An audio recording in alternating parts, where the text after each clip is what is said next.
ये कोई अंतरिक्ष यान नहीं है। 100 साल बीत चुके हैं, आखिरकार किसी ने हमें ढूंढ ही लिया। कौन बोल रहा है? ये अपोलो है। 100 साल पहले ये सोना ले जा रहा था, 3600 सोने की ईंटें, और यहीं डूब गया था। 3600 सोने की ईंटें। लड़के, तुम्हारी ये आंखें सोना देख सकती हैं। वहां अंदर सोना है, मैंने अपनी आंखों से देखा है। जंग के नीचे सोने की एक परत थी। हाँ हाँ हाँ, सच में सोना। बिल्कुल, और ठीक उसी समय उसे चेनियन ढूंढ लेता है। हमें बस उसे बाहर निकालना है। हम डिब्बा खोलेंगे और सोना देखेंगे। अगर वाकई अंदर सोना है तो मुझे एक पैसा भी नहीं चाहिए, सब कुछ क्रू के लिए। मैं तुमसे बस यही चाहता हूँ कि अभी क्रेन नीचे कर दो। अगर हम सिर्फ एक टुकड़ा कबाड़ ही निकाल पाए तो 1,50,000 मैं खुद चुका दूंगा। हाँ हाँ हाँ, तुम चुकाओगे चैनियन? किससे? उस फटे पुराने गोताखोर के सूट से या अपनी बेकार सी जान से? मैं एक प्रॉमिसरी नोट पर साइन कर सकता हूँ। Promissory note? क्या तुम्हें लगता है मुझे उस कागज के टुकड़े की जरूरत है? समुद्र की गहराई ने तुम्हारा दिमाग खराब कर दिया है। अब ये तमाशा खत्म। लंगर उठाओ, हम लौट रहे हैं।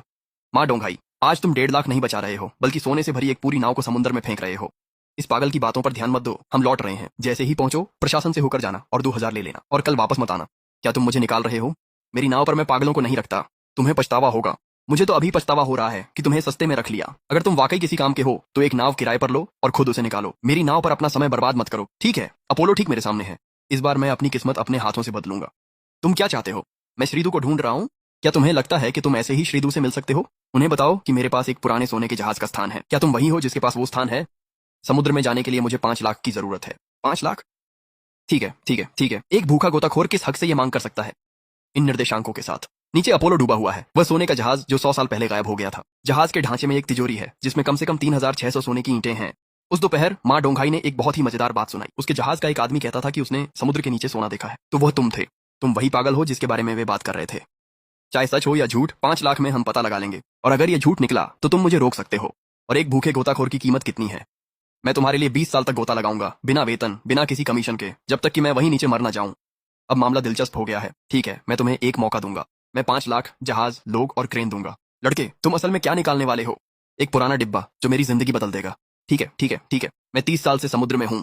मैंने बहुतों को अमीर बनने की कोशिश करते देखा है, लेकिन बहुत कम लोगों की नजर ऐसी थी। सब ऊपर आओ, इंजन चालू करो, केबल लोड करो और क्रेन उठाओ। लियो अंकल, क्या हम इस वक्त निकलेंगे?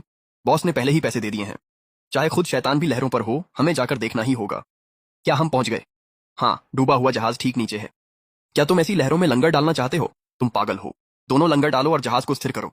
स्पॉटलाइट्स चालू करो, क्रेन तैयार करो। चेनयन, धारा बेकाबू हो गई है। तुम्हारे पास सिर्फ 10 मिनट है। तुमने इसे ढूंढ लिया। चेनयन, एक बहुत बड़ी लहर आ रही है। वो बस गिरने ही वाली है। जल्दी मत करो, लगभग हो गया है। मुख्य लॉक सुरक्षित है। खींचने के लिए तैयार हो जाओ। धीरे धीरे ऊपर उठाओ, झटके मत देना। ये हिल गया है, कंपार्टमेंट हिल गया है। ये वजन ठीक नहीं लग रहा। ये सामान्य से कहीं ज्यादा भारी है। लियो अंकल, क्रेन इसे नहीं संभाल पाएगी। अगर हम ऐसे ही जारी रहे तो ये जहाज को नीचे खींच ले जाएगा। हम रुक नहीं सकते। अगर अभी छोड़ दिया